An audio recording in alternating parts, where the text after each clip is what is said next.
আওয়ামী লীগের ছাত্র সংগঠনের সাথে সম্পৃক্ত ছিলাম, কিন্তু আওয়ামী লীগ ক্ষমতা আসার পরে কিভাবে অত্যাচার, অবিচার, লাঠিয়ার বাইরে সংবিধানের উপর হস্তক্ষেপ করে একদল করা, অন্য মতের লোকের বিরুদ্ধে অন্যায়ভাবে অত্যাচার করা, এসবের কারণে আওয়ামী লীগ ছাত্র হয়েছে। জেলা পর্যায়ের নেতারাই আমাদেরকে শিখিয়েছে যে পাকিস্তানের সাথে একসাথে, সমগ্র রাজনীতি তখন আওয়ামী লীগের সাথে একত্রিত হয়ে মানুষ।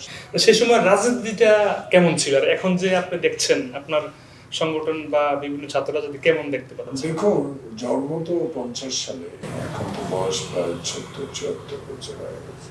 তখনকার রাজনীতি ছিল পাকিস্তান, সেই রাজনীতি বৈষম্য রাজনীতি ছিল অবশ্যই। পশ্চিম পাকিস্তান, পূর্ব পাকিস্তান, যেটা আমরা শুনতাম, একটা অনুভূতি জাগত যে একই দেশ, একই পতাকা, একই স্লোগান, একই জাতীয় সঙ্গীত, কিন্তু বৈষম্য কেন?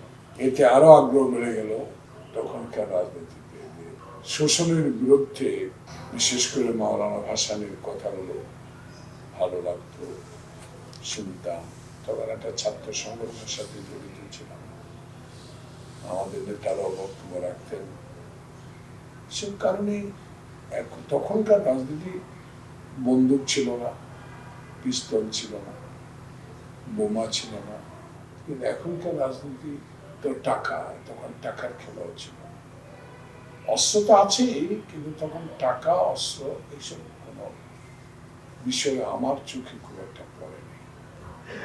NSM এর বিরুদ্ধে হলে থাকতে লড়াই করেছি, আইয়ুব খানের বিরুদ্ধে লড়াই করেছি, মোলায়েমের বিরুদ্ধে লড়াই করেছি, ৭৯-এর গণ আন্দোলনে দেখেছি, গিয়েছি, অংশগ্রহণ করেছি, ৭১-এর স্বাধীনতা যুদ্ধ করেছি, ৭১-এর পরের দেশের শাসন ব্যবস্থার বিরুদ্ধে কথা বলেছি। তখনকার রাজনীতি ছিল অনেক স্বচ্ছ, একে অপরের প্রতি সম্মান ছিল, এখন এত সম্মান নাই। পরবর্তীতে আমরা দেখেছি আপনি ৯১-এর নির্বাচনে বিজয়ী হয়েছেন জাতীয়তাবাদী দলের পক্ষে থেকে, মানে বিএনপির সাথে কিভাবে সক্রিয় হলেন? দেখুন, আওয়ামী লীগ এমন একটি প্রতিষ্ঠান, তখন ছিল একটি দল পাকিস্তানে, আওয়ামী লীগ শোষণের বিরুদ্ধে লড়াই করেছে, তারা কথা বলেছে। তখন নোয়াখালী জেলা পর্যায়ের নেতারাই আমাদেরকে শিখিয়েছে যে পাকিস্তানের সাথে একসাথে চলা যাবে না। তখন সওদাগর থেকে শুরু করে বাংলাদেশের সমগ্র রাজনীতি তখন আওয়ামী লীগের সাথে একত্রিত হয়ে মানুষ পশ্চিমের বিরুদ্ধে লড়াই করছে, অস্বীকার করার জন্য। তখন তো একটি দলই ছিল যারা আওয়ামী লীগ, সে কারণে আওয়ামী লীগের ছাত্র সংগঠনের সাথে সম্পৃক্ত ছিলাম, কিন্তু আওয়ামী লীগ ক্ষমতা আসার পরে কিভাবে অত্যাচার, অবিচার, লাঠিয়ার বাইরে এবং সংবিধানের উপর হস্তক্ষেপ করে একদল করা এবং অন্য মতের লোকের বিরুদ্ধে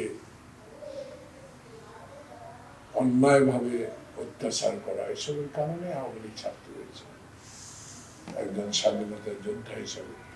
সেই কারণে আওয়ামী লীগ থেকে বিএনপি, বিএনপি থেকে ইলেকশন থেকে আসবে।